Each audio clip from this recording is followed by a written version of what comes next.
Ma sœur, pilote de ligne, m'a appelé. J'ai une question étrange à te poser. Son mari est-il à la maison en ce moment? Oui, ai-je répondu. Il est assis dans le salon. Sa voix s'est réduite à un murmure. Ce n'est pas possible, car je le vois en ce moment même avec une autre femme. Ils viennent de monter à bord de mon vol pour Barcelone. À ce moment-là, j'ai entendu la porte s'ouvrir derrière moi. J'ai besoin de te demander quelque chose d'étrange. Ton mari est-il à la maison en ce moment? La voix de ma sœur Clara crépitait au téléphone depuis le cockpit du vol Lufthansa 447. Je me tenais dans la cuisine de notre appartement londonien, observant Oliver à travers la porte, alors qu'il était assis en train de lire son télégraphe du matin. Oui, ai-je répondu lentement. Il est assis dans le salon.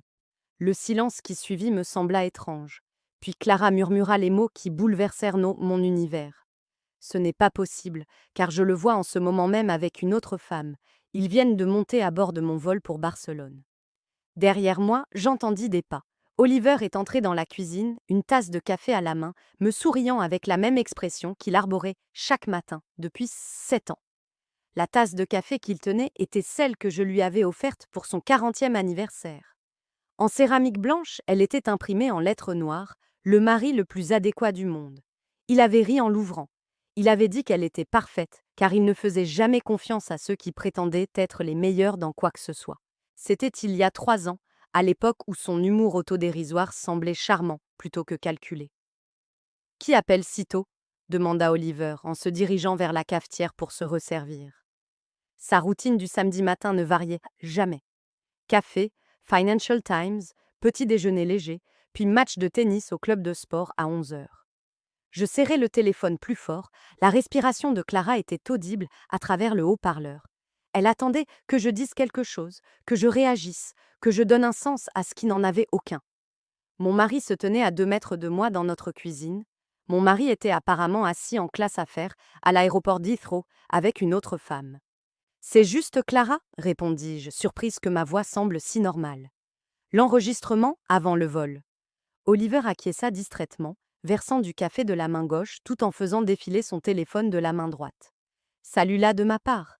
On finira peut-être par profiter des avantages de vol qu'elle nous propose tout le temps. Avant de continuer, je tiens à vous remercier d'écouter ces histoires de trahison et de force. Si vous pensez que tout le monde mérite la vérité dans ses relations, pensez à vous abonner. Cela nous aide à toucher d'autres personnes qui pourraient avoir besoin de ces histoires. Voyons maintenant comment cette tromperie se dévoile. L'ironie de ces mots me noua l'estomac. Je le regardais se déplacer dans notre cuisine avec l'aisance de quelqu'un qui s'y sentait chez lui. 7 ans de mariage avaient de créer ses habitudes. Où nous rangions le sucre, comment il aimait son café, la façon dont il se tenait toujours debout, au comptoir plutôt que de s'asseoir au bar. Clara, je te rappelle, dis-je doucement. Emma, attends. Je dois te dire quelque chose. Sa voix avait le même ton urgent qu'il y a 3 ans, lorsqu'elle m'avait appelé pour m'annoncer la crise cardiaque de papa. Cet appel avait également eu lieu un mardi matin. Je me tenais dans cette même cuisine, en train de préparer le petit déjeuner, lorsque mon monde s'était écroulé. Je te rappelle, répétai-je avant de raccrocher. Oliver leva les yeux de son téléphone. Tout va bien? Tu es pâle. Vraiment? Je vis mon reflet dans la porte du micro-ondes, les mêmes cheveux au beurre attachés en queue de cheval, les mêmes yeux verts que mon père m'avait transmis, le même visage qui m'avait regardé chaque matin pendant 37 ans. Mais les paroles de Clara avaient changé quelque chose de fondamental. La cuisine me semblait différente maintenant, comme lorsque l'on remarque qu'un cadre photo est de travers depuis des mois. Je suis juste fatiguée, ai-je répondu en attrapant ma tasse de café. Mes mains étaient fermes.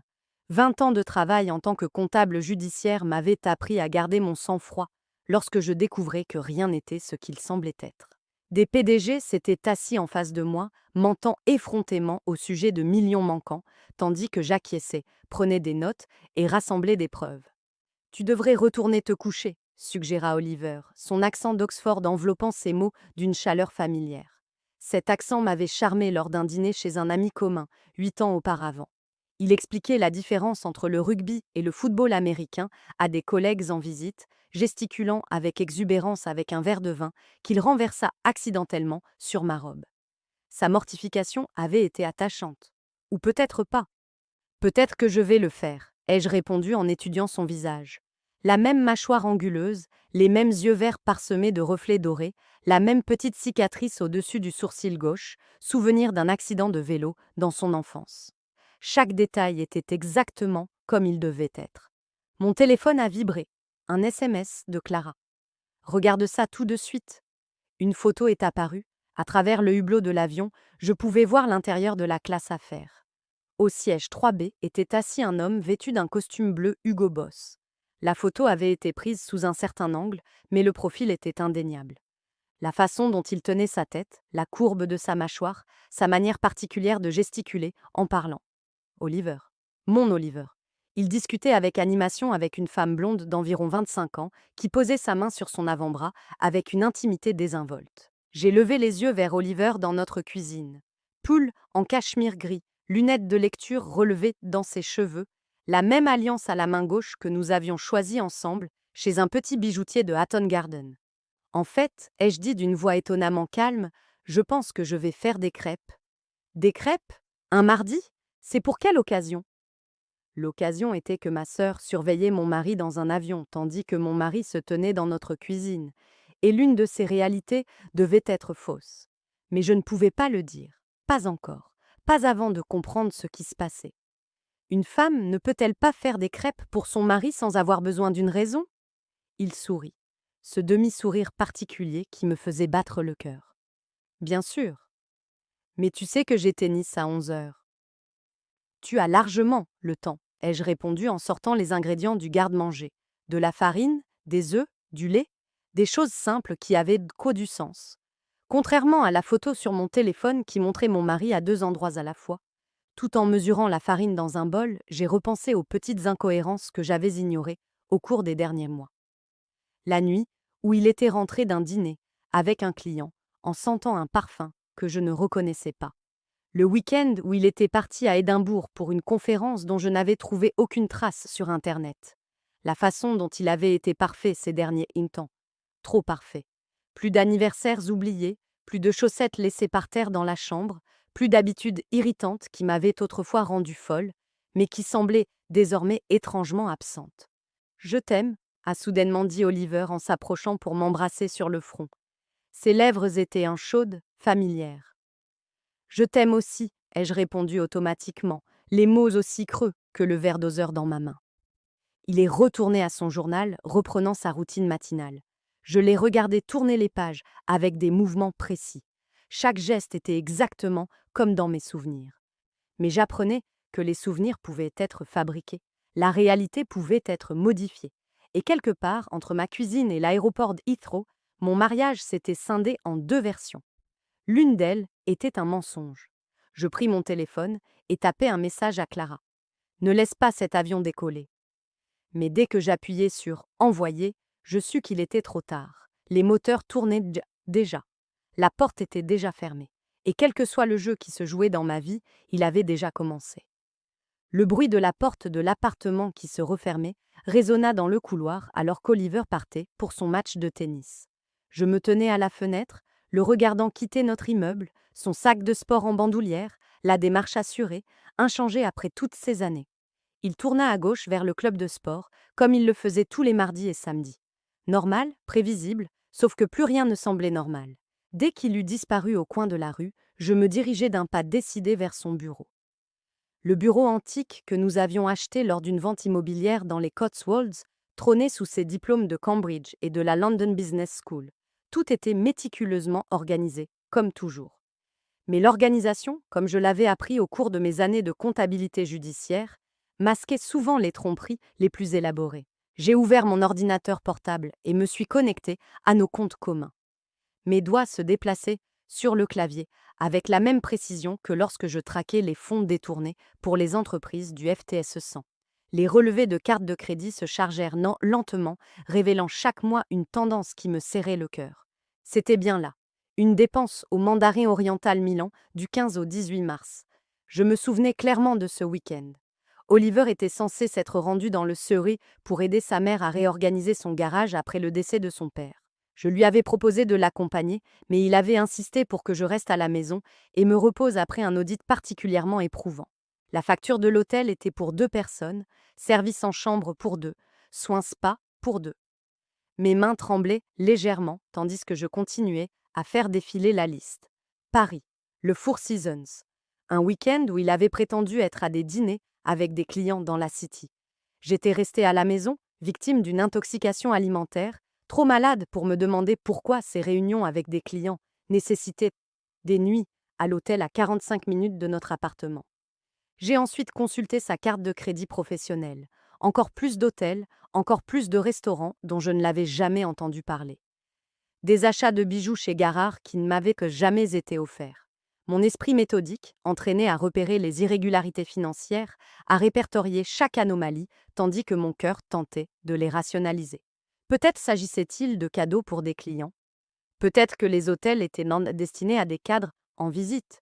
Peut-être y avait-il une explication qui n'impliquait pas que mon mari menait une vie totalement séparée. Mon téléphone a sonné. Le nom de Sophia Chen est apparu à l'écran. Je suis à 15 minutes, m'a-t-elle dit sans préambule. Et Emma, tu dois te préparer. Ce que j'ai trouvé, c'est énorme. Sophia et moi avions été colocataires à la LSE, où nous étudions toutes deux la comptabilité avant que nos chemins ne se séparent. Le mien vers l'enquête judiciaire, le sien vers ce qu'elle appelait de manière énigmatique le renseignement privé. Son divorce d'avec Richard, le banquier de la City qui couchait avec son assistante de 23 ans, l'avait transformé d'analyste d'entreprise en spécialiste de ce qu'elle appelait la reconnaissance conjugale. Pendant que je l'attendais, j'ai poursuivi mon enquête. Nos comptes d'investissement communs affichaient une activité régulière. Mais en creusant davantage, j'ai découvert des retraits que je ne reconnaissais pas. De petits montants, au début. 5 000 livres ici, 10 000 livres là, toujours juste en dessous du seuil, qui déclencherait des alertes automatiques. Le genre de détournement systématique que j'avais vu dans d'innombrables cas de fraude. Sauf que cette fois, cela se passait sur mes propres comptes. La sonnette a retenti. Sophia se tenait là, vêtue de sa tenue noire habituelle, sa tablette serrée contre sa poitrine, le visage sombre. Elle avait le même regard lorsqu'elle avait découvert la liaison de Richard, lorsqu'elle avait dû m'annoncer les dettes de jeu secrètes de mon père après sa mort, lorsque la vie exigeait une honnêteté brutale entre amis. « Montre-moi », lui ai-je dit en la conduisant vers la table de la salle à manger. Elle a ouvert sa tablette, ses doigts volant sur l'écran avec une efficacité acquise par l'habitude. La femme avec laquelle ta sœur l'a vue est Madison Vale. 26 ans, représentante commerciale pour MedTech Industries. Une photo est apparue, blonde d'une beauté conventionnelle, avec ce raffinement qui suggère un entretien coûteux. Elle travaille dans la région de Londres depuis 2 ans. Ses réseaux sociaux sont pour la plupart privés, mais j'ai réussi à accéder à certaines photos taguées. Les images qui suivirent me donnèrent la nausée. Madison et Oliver dans un restaurant que je ne reconnaissais pas. Madison et Oliver dans ce qui semblait être le bar d'un hôtel à Monaco. Madison et Oliver à un gala de charité, le soir même où j'étais à Manchester pour une conférence. Depuis combien de temps ? Ma voix semblait lointaine, comme si quelqu'un d'autre posait la question. D'après les traces numériques, depuis au moins 3 mois. Mais Emma, ce n'est pas le plus étrange. Sophia ouvrit un autre écran. J'ai accédé aux images de vidéosurveillance de votre immeuble grâce à un contact. Regardez ça. La vidéo montrait le hall de notre immeuble mardi dernier. On y voyait Oliver entrer à 18h47, une mallette à la main. L'heure correspondait à celle à laquelle il était rentré du travail. Tout semblait normal jusqu'à ce que Sophia zoome. « Regardez son ombre », dit-elle. L'ombre tombait sous un angle incorrect. Elle vacillait légèrement lorsqu'il passait sous le lustre. Des détails qui seraient invisibles à l'œil nu, mais qui sautaient aux yeux de quelqu'un à la recherche d'une supercherie. « C'est de la technologie deepfake », expliqua Sophia. Quelqu'un a inséré des images falsifiées dans le système de sécurité de votre immeuble. Ce n'est pas le travail d'un amateur. Il s'agit d'un logiciel sophistiqué qui coûte des centaines de milliers de livres à mettre en œuvre correctement. Je fixais l'écran, mon esprit peinant à comprendre ce que cela signifiait. Pourquoi quelqu'un se donnerait-il tant de mal ? C'est ce que nous devons découvrir. Mais ce n'est pas tout. Elle ouvrit un autre fichier. J'ai discrètement parlé à quelques-uns de vos voisins. Madame Patterson, du 20C, a mentionné quelque chose d'intéressant. Madame Patterson, âgée de 78 ans, vivait seule avec ses 2 chats persans. Elle passait le plus clair de son temps à surveiller le couloir à travers son Judas. Le système de sécurité officieux de l'immeuble. Elle a dit avoir vu Oliver partir avec des valises il y a 3 mois, le week-end où vous étiez à cette conférence à Manchester. Elle s'en souvenait particulièrement parce qu'il l'avait aidé à porter ses courses en partant. Il avait dit qu'il s'absentait pour quelque temps. Je me souvenais de ce week-end. La conférence était obligatoire. 2 jours de présentation ennuyeuse sur les nouvelles réglementations de la FCA. Je suis rentrée dimanche soir et j'ai trouvé Oliver en train de préparer le dîner. Du poulet au romarin, mon plat préféré. Il m'a dit qu'il avait passé le week-end à ranger son bureau et à rattraper son sommeil. Le bureau n'avait pas changé. Mais je suis rentrée et il était là, ai-je dit, la gorge nouée. Vraiment? Ou était-ce quelqu'un qui lui ressemblait trait pour trait? La pièce s'est légèrement inclinée. Je me suis agrippée au bord de la table, mon esprit de comptable essayant de créer des colonnes logiques là où il n'y en avait pas. C'est fou! On ne remplace pas quelqu'un comme ça. Non, a acquiescé Sophia, d'une voix douce mais ferme. On ne le fait pas. Pas sans ressources et une planification importante. Emma, Oliver travaillait-il sur des dossiers sensibles, des transactions ou des projets qui auraient pas pu faire de lui une cible? Je repensais à son travail récent. Fusion, acquisition, activité bancaire d'investissement habituelle. Rien qui semblait justifier une supercherie aussi élaborée. À moins qu'il y ait quelque chose qu'il ne m'avait pas dit. Un autre secret à ajouter à la pile qui ne cessait de grandir. J'ai besoin de voir plus d'images, dis-je, ma voix désormais plus ferme. Toutes les entrées et sorties des 3 derniers mois. Les reçus de cartes de crédit, les relevés téléphoniques, tout. Sophia acquiesça, déjà en train de taper. Je vais faire ce que je peux. Mais Emma, tu dois être prudente. Qui que ce soit, Oliver ou quelqu'un d'autre, cette personne a investi des ressources considérables. Ce n'est pas une simple liaison, c'est tout autre chose. Coute. Sophia est partie après m'avoir donné un téléphone crypté pour la contacter, me recommandant d'agir normalement jusqu'à ce que nous comprenions toute l'étendue de ce qui se passait. J'ai passé le reste de l'après-midi dans un état de suspension. Je nettoyais des choses qui n'avaient pas besoin d'être nettoyées. Je classais des dossiers qui étaient déjà classés. Tout pour occuper mes mains pendant que mon esprit passait en revue des possibilités qui semblaient de plus en plus folles. À 17h30, j'ai entendu la clé d'Oliver dans la serrure. L'homme qui n'était peut-être pas Oliver. L'étranger qui vivait chez moi, partageait mon lit, jouait le rôle de mon mari avec une telle précision que je ne m'étais jamais posé de questions jusqu'à aujourd'hui. J'ai pris un air calme et j'ai commencé à préparer le dîner. Ça sent super bon, a-t-il dit, comme d'habitude. Une routine si familière qu'elle semblait être gravée dans ma mémoire musculaire. J'ai décidé de faire des linguines aux crevettes, la recette de ma grand-mère, originaire de Naples. La sauce à l'ail et au vin blanc embaumait l'appartement de son arôme riche. Ce plat particulier avait une signification particulière dans notre relation. Le vrai Oliver était gravement allergique aux crustacés, comme en témoignaient ses 3 visites aux urgences au fil des ans. Son bracelet d'alerte médicale, qu'il portait religieusement depuis 7 ans, indiquait spécifiquement que les crustacés représentaient un danger mortel. « Ton plat préféré ?» lui ai-je dit en posant l'assiette devant lui. Ma voix semblait normale, voire agréable. 20 ans passés à garder mon sang-froid lors d'enquêtes sur des fraudes m'avaient appris à compartimenter ma panique. Il regarda le plat avec ce qui semblait être un réel plaisir. « Tu n'as pas fait ça depuis des lustres. » C'était vrai. Je ne l'avais pas fait parce que mon mari serait mort s'il en avait mangé. Mais cet homme prit sa fourchette, sans hésiter, enroula les linguines avec une aisance acquise par l'habitude et porta une crevette à sa bouche avec délectation. Aucune réaction, aucun gonflement, aucune recherche d'épipène. Juste un homme qui apprécie son dîner. « C'est incroyable, dit-il en prenant une autre bouchée.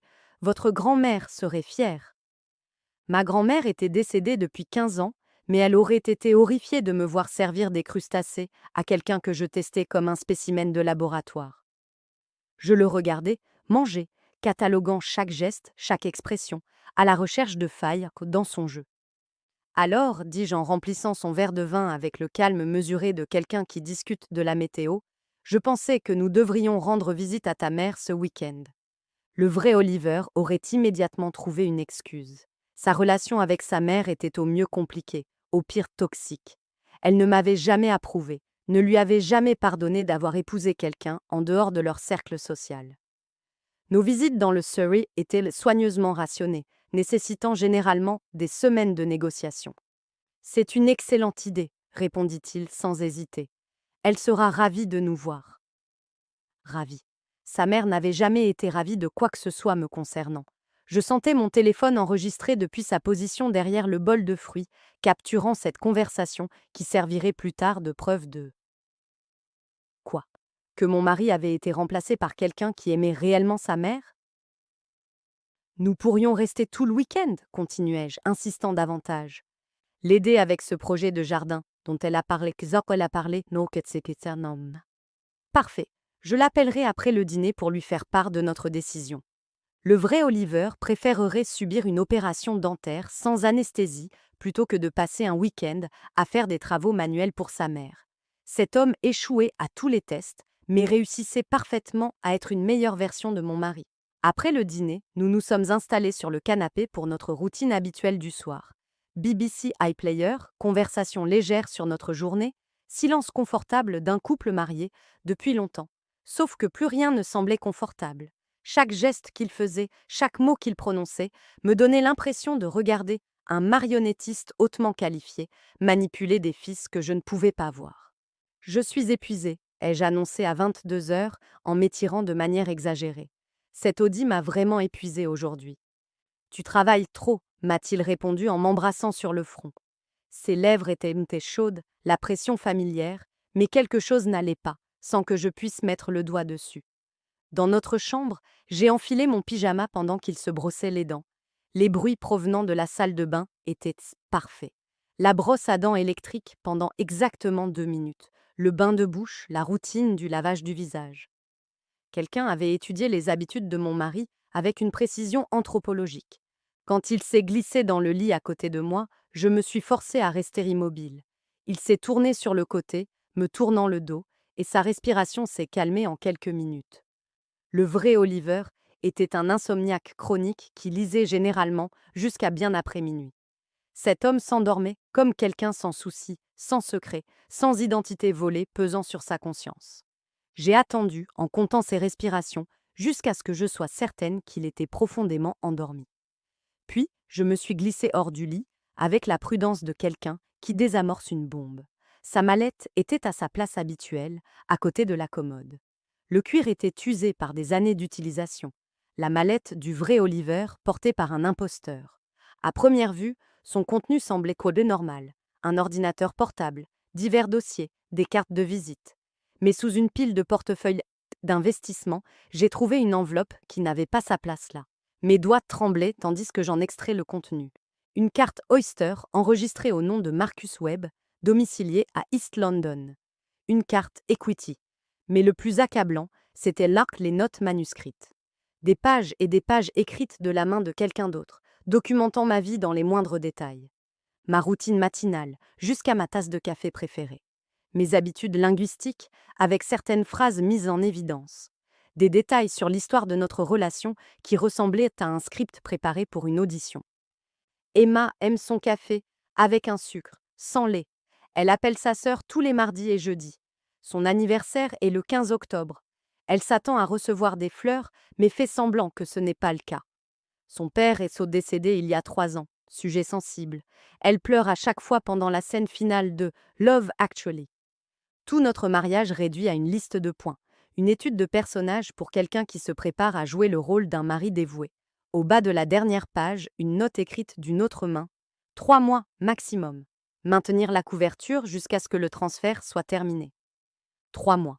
Cette performance avait une date d'expiration. J'ai glissé les papiers dans la mallette de Marcus avec des doigts tremblants, mon esprit essayant de comprendre les implications de « transfert terminé ». Transfert de quoi? De nos biens? L'appartement? Toute ma vie? J'ai photographié chaque page avec le téléphone crypté que Sophia m'avait donné. Puis, je me suis glissée dans le lit, où l'inconnu au visage de mon mari continuait de dormir paisiblement. Le lendemain matin, dimanche, j'ai observé Marcus accomplir sa routine matinale avec une clarté nouvelle.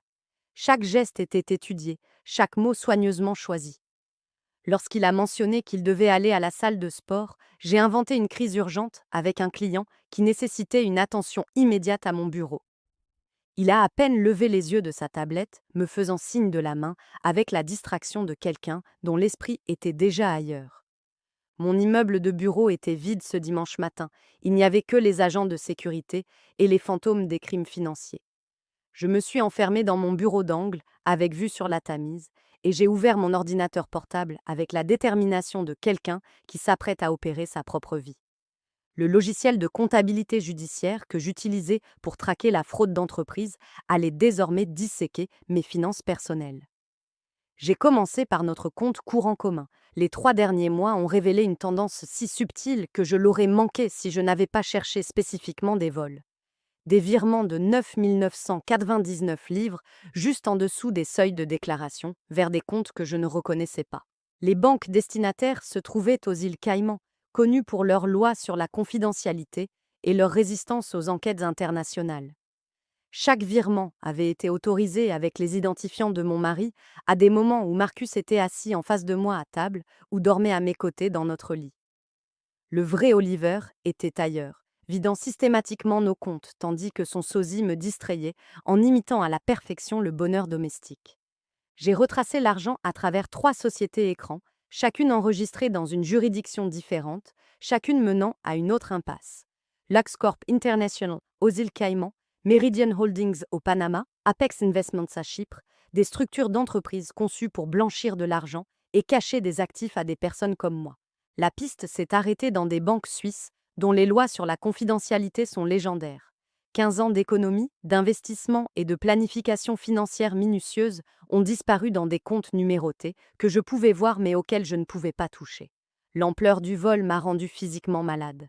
400 000 livres provenant de notre portefeuille d'investissement. 600 000 livres provenant de la ligne de crédit hypothécaire que nous n'avions jamais utilisée. 300 000 livres supplémentaires provenant de divers comptes de retraite, tous prélevés sous forme de prêts qui ne déclencheraient pas d'alerte immédiate. 1,3 million de livres sterling méthodiquement extraites pendant que je dormais à côté d'un étranger qui avait mémorisé mes préférences en matière de café. Mais l'argent n'était que le début. Lorsque j'ai accédé à ma base de données clients professionnels, j'ai découvert quelque chose de pire. Les enregistrements de connexion montraient des accès depuis des adresses IP que je ne reconnaissais pas. Des téléchargements de données financières sensibles provenant de 3 audits d'entreprises majeures que j'avais réalisés.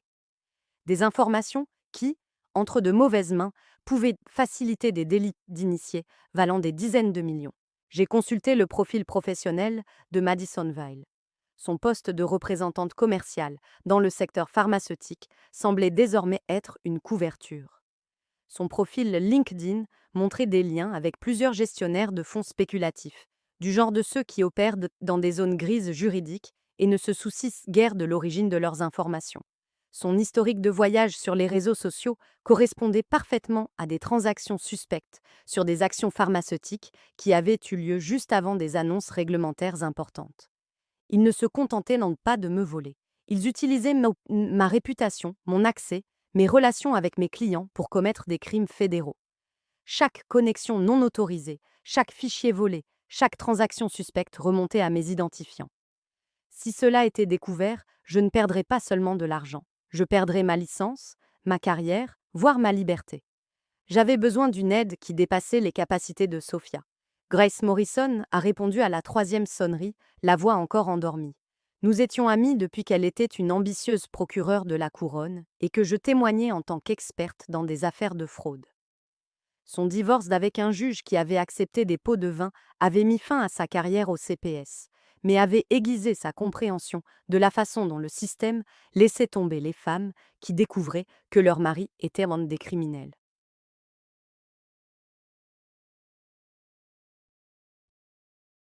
Emma, il est 7 heures du matin, dimanche. J'ai besoin de ton aide, peux-tu me rejoindre à mon bureau? Quelque chose dans ma voix avait dû traduire l'urgence. 20 minutes, dit-elle avant de raccrocher. Grace est arrivée avec l'air d'avoir enfilé les premiers de vêtements qu'elle avait trouvés. Son instinct de procureur était toujours aussi aiguisé, malgré 3 ans d'exercice privé. Je lui ai tout montré. Les transferts financiers, les données clients volées, les photos du contenu de la mallette de Marcus. Elle a étudié les preuves avec l'intensité concentrée qui rendait autrefois les avocats de la défense nerveux. C'est sophistiqué, a-t-elle finalement déclaré. Une usurpation d'identité de niveau professionnel combinée à une fraude financière et à de l'espionnage industriel. Mais voici ton problème. Tout est techniquement autorisé. Les identifiants de ton mari ont été utilisés. Ses données biométriques, ses mots de passe. Sans preuve qu'il n'était pas présent lors de ces transactions, tu te retrouves dans une situation où c'est ta parole contre la sienne. Mais j'ai la preuve que Marcus Webb s'est fait passer pour lui. Un acteur qui pourrait prétendre avoir été engagé pour une raison légitime. Peut-être qu'Oliver voulait vous faire une surprise. Peut-être que c'était pour des recherches. Sans Oliver ici pour contredire cette histoire, et comme il est probablement prêt à tout nier depuis sa cachette, les autorités n'agiront pas assez vite. Le temps qu'elles mènent leur enquête, l'argent aura disparu et les preuves auront disparu. Mon téléphone a vibré, pas mon téléphone habituel, mais celui crypté que Sophia m'avait donné. Je l'avais laissé caché dans le tiroir de mon bureau. La notification indiquait un nouveau message sur une application que je ne reconnaissais pas. Grace se pencha vers moi pendant que je l'ouvrais. Un seul message provenant d'un numéro inconnu. Vérifie l'ancien téléphone d'Oliver. Je regardais Grace. Qui d'autre est au courant? Quelqu'un qui veut que tu trouves quelque chose, répondit-elle. On dirait des miettes de pain. Nous sommes rentrés ensemble à mon appartement. Marcus était toujours à la salle de sport, sa routine dominicale aussi prévisible qu'une horloge. Je me suis rendue directement dans le bureau d'Oliver, vers le tiroir de son bureau, où il gardait de vieux appareils électroniques qu'il prétendait recycler, mais qu'il ne jetait jamais. Son ancien iPhone était là, l'écran fissuré depuis qu'il l'avait fait tomber en sortant d'un taxi 6 mois auparavant. J'ai appuyé sur le bouton d'alimentation sans m'attendre à quoi que ce soit. L'écran s'est allumé. La batterie était à 5%, mais il fonctionnait. Le téléphone avait reçu des messages pendant des mois alors qu'il était censé être cassé. J'ai ouvert les messages avec des doigts tremblants. Il y avait une conversation avec Madison Vale qui remontait à 8 mois. Des plans, des photos et des détails qui m'ont glacé le sang. Ma femme ne se doute de rien, avait écrit Oliver il y a 3 mois. Marcus est parfait. Quand elle s'en rendra compte, nous serons intouchables. Le message le plus récent datait d'hier. Demain, nous finalisons tout. Barcelone, puis nous disparaîtrons pour toujours. Grace fixait l'écran du téléphone, son esprit de procureur élaborant déjà le dossier. Demain, c'est lundi. S'il prévoit de tout finaliser, nous devons agir ce soir. Je sentis quelque chose changer en moi. La peur et la confusion se cristallisèrent en une froide détermination. La même concentration qui m'avait aidé à démêler des fraudes de plusieurs millions de livres allait désormais protéger ce qui restait de ma vie. Je tendis le téléphone à Grace et me dirigeai vers mon ordinateur portable avec une nouvelle détermination. « Que fais-tu » ? Je prépare un piège. Oliver a peut-être volé mon argent, mais il a oublié que je suis le seul à savoir comment le retrouver. Mes doigts volaient sur le clavier, créant quelque chose de magnifique dans sa simplicité. Un virus financier déguisé en document d'investissement courant qui apparaîtrait dans notre espace de stockage cloud partagé. Le code était élégant, conçu pour s'activer dès que quelqu'un accédait à nos comptes communs à partir d'une adresse IP internationale. Une fois déclenché, il gèlerait toutes les transactions, verrouillerait tous les comptes associés et alerterait simultanément les enquêteurs du Serious Fraud Office, bureau des fraudes graves, de toute activité suspecte. Est-ce légal ? Grace regardait par-dessus mon épaule. C'est mon propre compte. Je protège mes actifs contre le vol. C'est tout à fait légal. J'ai intégré le virus dans des fichiers intitulés Bilan des investissements du 3e trimestre et Documents fiscaux 2024. L'arrogance d'Oliver causerait sa perte. Il vérifiait toujours nos investissements avant de prendre des décisions importantes, une habitude héritée de son passé dans le secteur bancaire que même le crime n'avait pas réussi à faire disparaître. La porte de l'appartement s'ouvrit. Marcus était de retour de la salle de sport, sifflant un air discordant. Grace et moi avons échangé un regard. Elle a immédiatement compris et a glissé le téléphone d'Oliver dans son sac pendant que je fermais mon ordinateur portable. « Tu travailles encore le dimanche » Marcus est apparu dans l'embrasure de la porte, son sac de sport sur l'épaule, le front couvert d'une sueur parfaite. Tu devrais vraiment faire une pause. Je finis juste, dis-je d'une voix calme. Grace est passée pour discuter d'une affaire sur laquelle nous travaillons ensemble. Il salua Grace d'un signe de tête avec son charme habituel. Ravi de te voir. Tu restes pour déjeuner? En fait, dis-je en me levant, je pensais que nous pourrions déjeuner dans ce restaurant à Shoreditch. Tu sais, celui où nous sommes allés après notre lune de miel, ils servent un poulpe grillé incroyable. Le sourire de Marcus ne faiblit pas, mais je vis une lueur de panique dans ses yeux. Nous n'étions jamais allés à Shoreditch ensemble. Le vrai Oliver et moi avions passé notre lune de miel à Santorin, et non en Sicile comme je l'avais mentionné. Mais Marcus ne le savait pas. Shoreditch, répéta-t-il pour gagner du temps. La petite taverne où nous avons dansé jusqu'à l'aube. Tu as dit que c'était la nuit la plus romantique de ta vie. Grace observait notre échange comme un match de tennis, reconnaissant le test que je lui faisais passer. La mâchoire de Marcus se crispa de manière presque imperceptible. Bien sûr, dit-il finalement. Mais je croyais qu'elle était fermée pour rénovation.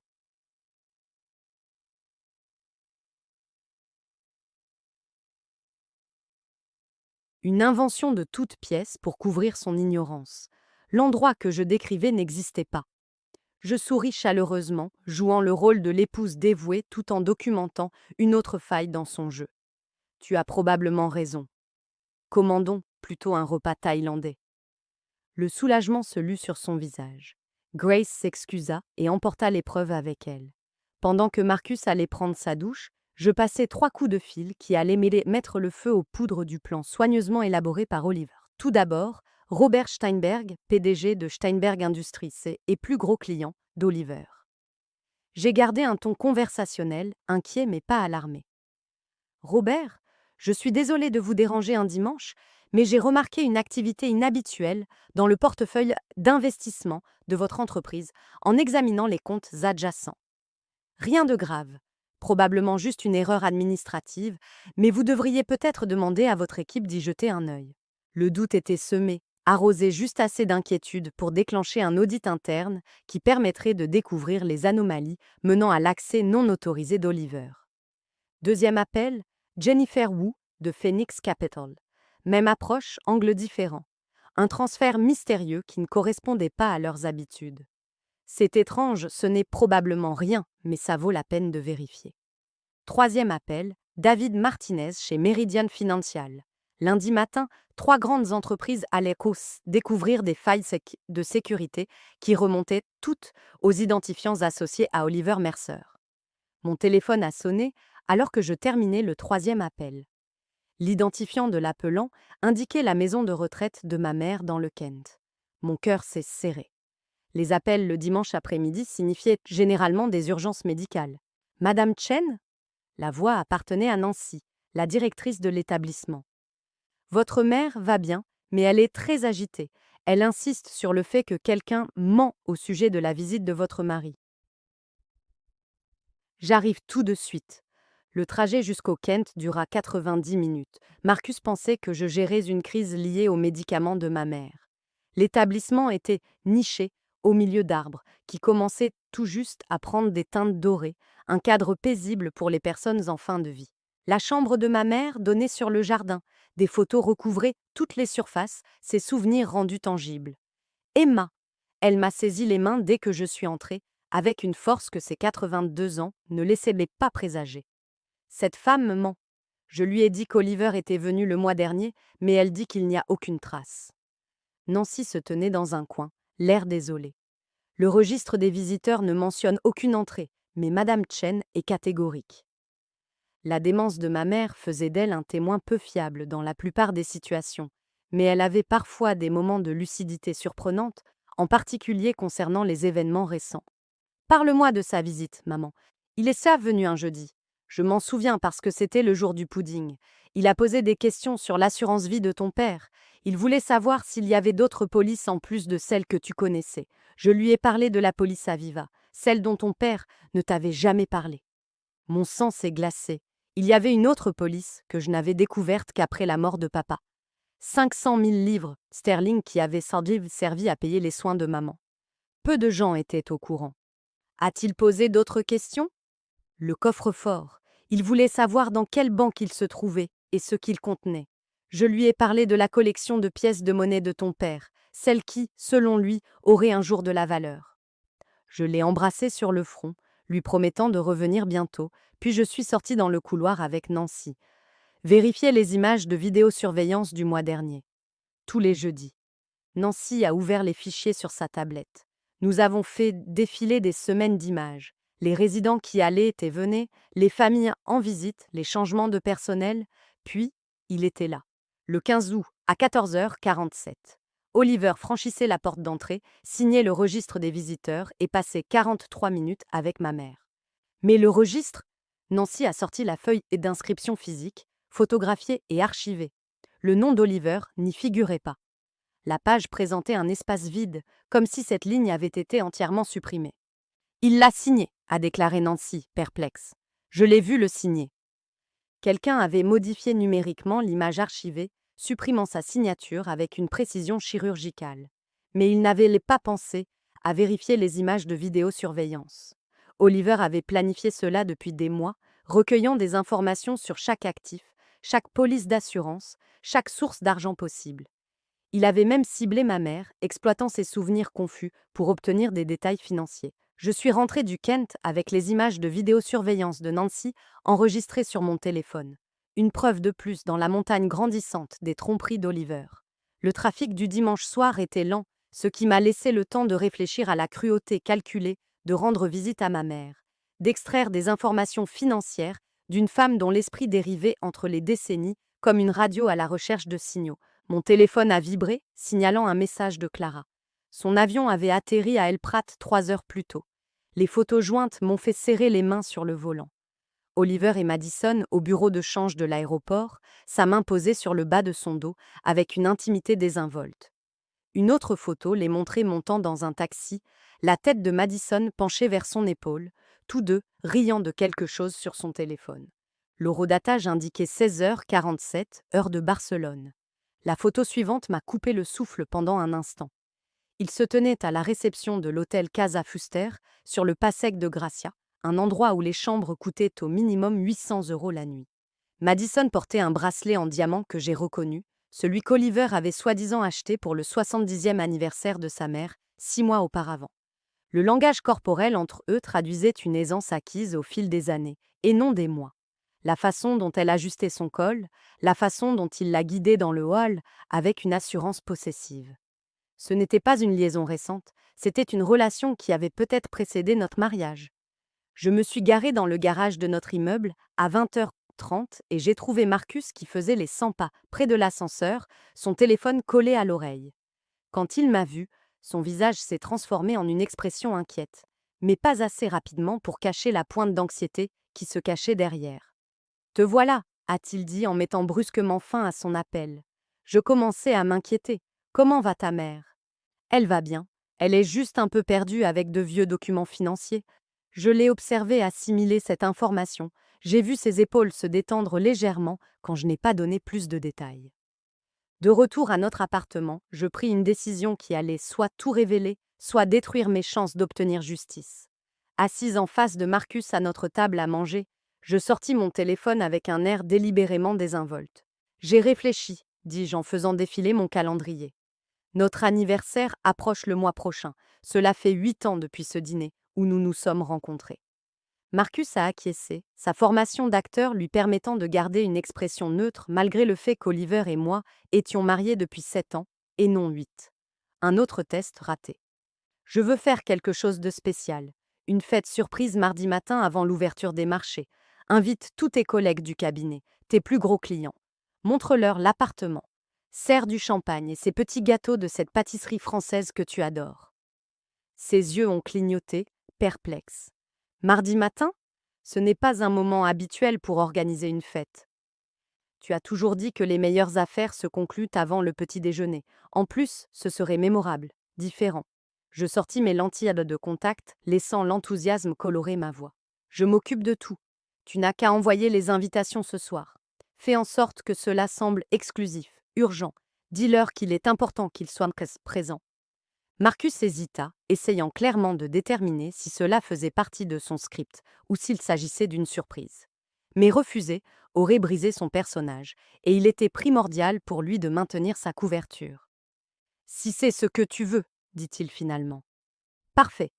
Envoie-les maintenant pendant que je prépare le dîner. Je veux voir leur réponse.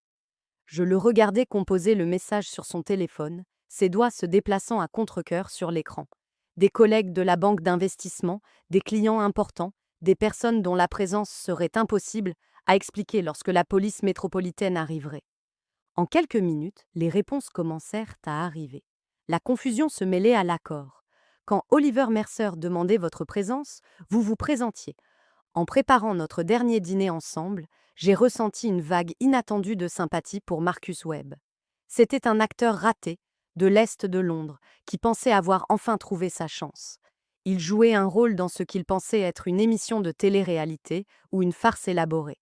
Au lieu de cela, il était devenu complice de crimes fédéraux, piégé dans une performance où l'enjeu n'était pas de mauvaises critiques, mais des peines de prison. J'ai préparé du saumon avec des asperges, un plat simple et rapide. Marcus s'est assis à l'îlot de la cuisine, entretenant l'illusion d'une normalité domestique, alors que nous savions tous les deux que quelque chose avait fondamentalement changé. Le scénario qu'il avait mémorisé ne correspondait plus à la scène qui se jouait. Du vin, lui ai-je proposé, en lui tendant une bouteille de Malbec que nous partagions habituellement le dimanche soir. Il a rapidement secoué la tête. Je ne me sens pas bien. Je crois que je couvre quelque chose. C'était la première fois en 3 mois qu'il refusait de l'alcool. Son instinct lui criait des avertissements, même si son esprit conscient n'avait pas encore pleinement pris conscience du danger. Je me suis servi un verre, ayant besoin du courage que procure l'alcool pour affronter ce qui allait suivre. Marcus, ai-je dit doucement, et tout son corps s'est raidi. Je n'ai jamais appelé Oliver par un autre nom. Je sais qui tu es. Le silence s'étendit entre nous comme une corde raide. Son visage passa par toutes les émotions, surprise, peur, calcul et enfin résignation. Lorsqu'il parla, son accent d'Oxford avait disparu, remplacé par un pur accent de l'East End. Depuis combien de temps le sais-tu? Depuis mardi matin, quand ma sœur a vu le vrai Oliver monter dans un avion alors que tu étais assis dans notre salon. Il posa sa tête entre ses mains, un geste si authentiquement humain que ma colère s'évanouit. Je ne savais pas pour les crimes. Je veux dire, il m'a dit que vous étiez séparés, qu'il avait besoin de quelqu'un pour garder la maison, pour sauver les apparences pour des raisons professionnelles. Il m'a payé 20 000 livres en espèces pour me faire passer pour lui pendant 3 mois. J'ai trouvé ça bizarre, mais légal. Tu y croyais vraiment? Je voulais y croire. Sa voix se brisa légèrement. Je passe des auditions depuis 15 ans. Je suis serveur, je conduis des camionnettes de livraison, je regarde des acteurs plus jeunes obtenir les rôles que je voulais. Puis, ce type débarque et m'offre plus d'argent que je n'en ai jamais vu pour jouer un rôle. Je n'ai pas posé de questions parce que je ne pouvais pas me le permettre. Mon téléphone vibra, signalant un SMS de Grace. La police métropolitaine déménage demain matin. Tout est en place. Je regardais Marcus, cet inconnu qui avait dormi dans mon lit, mangé à ma table, participé à une tromperie qui avait détruit ma vie. Mais assis en face de lui maintenant, voyant la défaite dans ses épaules, je reconnus une autre victime de la manipulation d'Oliver. Demain matin, la police va arriver. Les personnes que tu as invitées seront là pour en être témoins. Tu peux soit être arrêté en tant que complice, soit coopérer en tant que témoin. Témoin, répondit-il immédiatement. Mon Dieu, témoin. J'ai des documents, des enregistrements. Il m'a obligé à tout garder au cas où tu aurais des soupçons. Il disait que c'était une assurance. Marcus passa la nuit sur notre canapé, après m'avoir montré la clé d'un box de stockage où il avait tout conservé. Des contrats, des enregistrements de conversations téléphoniques avec Oliver, des instructions détaillées pour maintenir la supercherie. Nous dormîmes à peine, attendant tous les deux l'aube qui mettrait fin à cette mise en scène élaborée. À 5h47, mon téléphone a sonné. « Ils les ont arrêtés », a dit Clara, sa voix trahissant autant l'épuisement que la satisfaction. La police espagnole les a arrêtés à El Prat. Ils essayaient de prendre un vol en correspondance pour Zurich. J'ai mis le haut-parleur pour que Marcus puisse entendre. Il s'est assis sur le canapé, la couverture que je lui avais donnée enroulée autour de sa taille, l'air d'un homme sur le point d'entendre son verdict. L'arrestation a été spectaculaire, a poursuivi Clara. Il se trouvait dans le salon premium lorsque la police est arrivée. Madison s'est mise à pleurer, affirmant qu'elle ne savait rien des crimes. Mais Oliver, son sang-froid a fini par céder.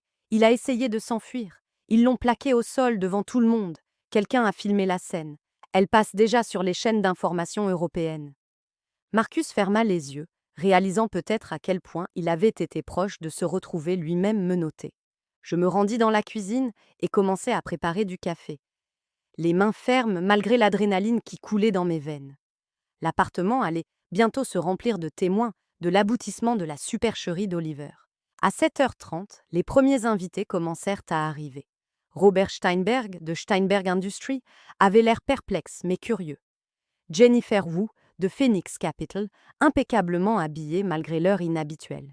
David Martinez, plusieurs associés juniors du cabinet d'Oliver, des clients dont les portefeuilles représentaient des milliards d'actifs sous gestion. Ils se sont rassemblés dans notre salon, ont accepté le café et ont engagé une conversation embarrassante sur l'urgence mystérieuse de l'invitation. « J'espère que ça en vaut la peine, Oliver », a déclaré Robert à Marcus, qui se tenait figé près de la fenêtre. « J'ai annulé un petit déjeuner de travail avec l'équipe de Séoul. » Marcus me regarda, la panique se lisant dans ses yeux. Le scénario ne l'avait pas préparé à cela. Je m'avançai, jouant une dernière fois le rôle de l'hôtesse gracieuse. Merci à tous d'être venus. Je sais que l'heure est inhabituelle, mais vous comprendrez dans un instant pourquoi votre présence est si importante. À 7h58, j'entendis des pas dans le couloir. Plusieurs pères, marchant d'un pas décidé. Marcus les entendit aussi, son visage pâlit. La sonnette retentit une fois, formellement, suivie immédiatement d'un coup sec. « Police métropolitaine, nous avons un mandat. » La pièce s'emplit de murmures confus lorsque j'ouvris la porte. 6 agents entrèrent, leur présence transformant immédiatement notre appartement de lieu de réunion en scène de crime. La détective en chef, une femme aux cheveux gris acier et au regard perçant, brandit son badge. Inspectrice en chef Sarah Brennan, brigade des crimes économiques, nous recherchons Oliver Mercer. C'est moi, dit Marcus, son accent de l'East End transparaissant malgré son vernis oxfordien. Sauf que non, je veux dire... Il regarda l'inspectrice Brennan avec un soulagement désespéré. Je veux coopérer. J'ai des preuves. J'ai été engagée pour me faire passer pour lui. La pièce devint silencieuse, à l'exception du bruit d'une tasse de café posée trop brutalement sur une soucoupe. Robert Steinberg ouvrait et fermait la bouche comme un poisson hors de l'eau. Jennifer Wu sortit son téléphone, probablement pour évaluer l'impact de la situation sur son cabinet. « Monsieur Webb, dit l'inspectrice en chef Brennan, qui connaissait manifestement déjà son vrai nom, vous êtes en état d'arrestation pour complot en vue de commettre une fraude, usurpation d'identité et blanchiment d'argent. » Alors qu'il menottait Marcus, il me regarda avec quelque chose qui ressemblait à de la gratitude. « Le box de stockage à Hackney, box 447, tout est là. » Pendant que les agents lisaient ses droits à Marcus, mon ordinateur portable sonna pour m'annoncer une notification que j'attendais. Le virus financier s'était activé. Sur mon écran, je regardais en temps réel les comptes des îles Caïmans, de Suisse et de Chypre se geler simultanément. 47 millions de livres sterling de fonds volés, bloqués dans l'ambre numérique. Les enregistrements des transactions ont été automatiquement transmis au Serious Fraud Office, au HMRC et à la FCA. Toutes les agences qu'Oliver pensait avoir échappé disposaient désormais d'un dossier complet sur ces crimes.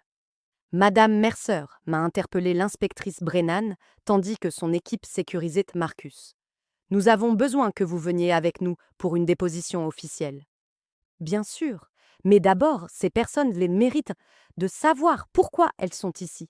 Je pris mon téléphone et trouvai l'enregistrement de l'appel de Clara mardi matin. Sa voix remplissait la pièce, claire et professionnelle. « J'ai une question étrange à vous poser. Votre mari est-il à la maison en ce moment ?» L'enregistrement fut diffusé pendant les premiers instants de la découverte. Les cadres réunis écoutèrent, avec une compréhension croissante, la prise de conscience se lisant sur leurs visages. Ils n'étaient pas là pour une fête d'anniversaire. Ils étaient les témoins du dévoilement d'une fraude massive qui aurait pu détruire leurs entreprises.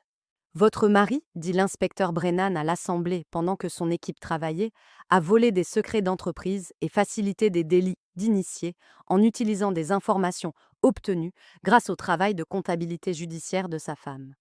L'homme que vous rencontriez depuis 3 mois était Monsieur Webb, engagé pour maintenir l'illusion pendant que le vrai Oliver Mercer tentait de s'enfuir avec les actifs volés. Parnelli. David Martinez s'est affalé dans notre canapé, calculant l'exposition de son entreprise. Jennifer Wu était déjà au téléphone avec son équipe juridique. Mais Robert Steinberg s'est approché de moi, son expression passant de la stupeur à quelque chose qui ressemblait à de l'admiration. Vous avez compris, vous avez tout organisé. J'acquiesçai, soudainement épuisé. Il comptait sur le fait que je ne remarquerais rien ou que je ne pourrais pas le prouver si je le remarquais. Les irrégularités comptables que vous avez mentionnées dimanche étaient pas réelles, vos systèmes ont été compromis. Mais maintenant, la police a tout ce qu'il lui faut pour retracer exactement ce qui a été volé et comment. Le téléphone de l'inspectrice Brennan vibra. Elle répondit, écouta, puis me regarda. Les autorités espagnoles ont confirmé qu'elles avaient arrêté Oliver Mercer et Madison Vale. Ils seront extradés pour être jugés ici. L'appartement qui avait été notre foyer, notre sanctuaire, était désormais une scène de crime. Les policiers l'ont tout photographié, recueilli des preuves, traité notre vie commune comme des pièces à conviction dans une affaire criminelle. Les témoins rassemblés sont progressivement partis, chacun s'arrêtant pour nous présenter des condoléances maladroites ou une gratitude confuse. Alors que le dernier policier s'apprêtait à partir, l'inspecteur Brennan me tendit une carte. Nous aurons besoin de votre témoignage. Votre travail médico-légal, le virus que vous avez créé pour suivre l'argent, c'est la base de notre affaire. Je serai là, répondis-je sincèrement. L'appartement était plongé dans le silence. Je me tenais dans notre cuisine, entouré des vestiges de la dernière représentation de Marcus. Sa tasse de café était toujours sur le comptoir, la couverture qu'il avait utilisée sur le canapé, les notes qu'il avait cachées dans tout l'appartement pour se souvenir de ses répliques. Les accessoires d'une pièce qui avait finalement pris fin. Mon téléphone vibra pour m'alerter d'une nouvelle, une vidéo de l'aéroport de Barcelone, tremblante mais claire. Oliver me notait, son sang-froid parfait brisé, était conduit à travers le terminal, tandis que les voyageurs s'arrêtaient pour le regarder. Madison à ses côtés, le maquillage de marque coulant sur ses joues, son rêve barcelonais s'achevant dans une cellule de la police espagnole. Je regardai la vidéo une dernière fois avant de fermer mon ordinateur portable. L'arrestation d'Oliver, filmée dans une vidéo granuleuse prise à l'aéroport, était devenue le clip le plus regardé sur les chaînes d'information financière. La date indiquée dans le coin disait « Il y a 6 mois », mais j'avais l'impression qu'une éternité s'était écoulée depuis ce mardi matin où mon monde s'était brisé en deux. L'appartement était désormais vide autour de moi. Nos meubles avaient été vendus ou donnés. Les murs arboraient des rectangles pâles, là où des œuvres d'art étaient autrefois accrochées. La société de déménagement avait emporté les dernières boîtes la veille, ne laissant que les échos d'un mariage qui avait été plus une performance qu'un partenariat. Je me tenais à la fenêtre donnant sur Londres, les clés lourdes dans ma main, attendant l'agent immobilier qui prendrait possession des lieux dans 20 minutes. La procédure de divorce avait avancé à une vitesse inhabituelle une fois que les procureurs de la Couronne avaient présenté leur dossier. L'avocat d'Oliver, qui travaillait depuis un centre de détention français tout en luttant contre son extradition, n'avait guère de poids face aux preuves de fraude, d'usurpation d'identité et de complot. La juge, une femme qui avait vu suffisamment de crimes financiers pour reconnaître un comportement prédateur, s'était montrée particulièrement peu compatissante envers un mari qui avait engagé un acteur pour le remplacer pendant qu'il liquidait les biens matrimoniaux. Le règlement m'a laissé plus que ce à quoi je m'attendais. Le produit de la vente de l'appartement, les fonds récupérés sur les comptes gelés et les dommages-intérêts versés par la compagnie d'assurance d'Oliver plutôt que de faire face à un procès public. L'argent ne pouvait pas racheter 3 mois passés à dormir à côté d'un étranger ou 7 ans avec un homme capable d'une telle tromperie. Mais il pouvait acheter la liberté de reconstruire ma vie. Mon téléphone a sonné, m'indiquant un rappel de rendez-vous avec un client. Je n'ai pas manqué de remarquer l'ironie du fait que mon traumatisme était devenu ma spécialité. Le bureau que j'avais loué à Shoreditch portait une simple plaque en laiton, Chen Forensic Consulting, spécialiste en protection des biens, matrimoniaux et vérification d'identité. Ce qui avait commencé par des recommandations de bouche à oreille s'était transformé en une liste d'attente de femmes qui soupçonnaient que leur réalité avait été modifiée. La semaine dernière, j'avais aidé une chirurgienne de Harley Street à découvrir que son mari, depuis 15 ans, utilisait la technologie deepfake pour apparaître à des conférences médicales alors qu'il dirigeait en réalité un autre cabinet à Dublin. La semaine précédente, une productrice du West End avait appris que son conjoint avait engagé 3 sosies différents pour maintenir des alibis dans plusieurs villes. Chaque cas me donnait l'impression de mettre au jour des couches de tromperie avec les mêmes outils qui m'avaient sauvé la vie. L'agent immobilier est arrivé et a accepté les clés avec un détachement professionnel. Alors que je descendais dans l'ascenseur pour la dernière fois, mon téléphone a vibré, m'annonçant un SMS de Clara. Giovanni est à 7 heures, c'est moi qui invite.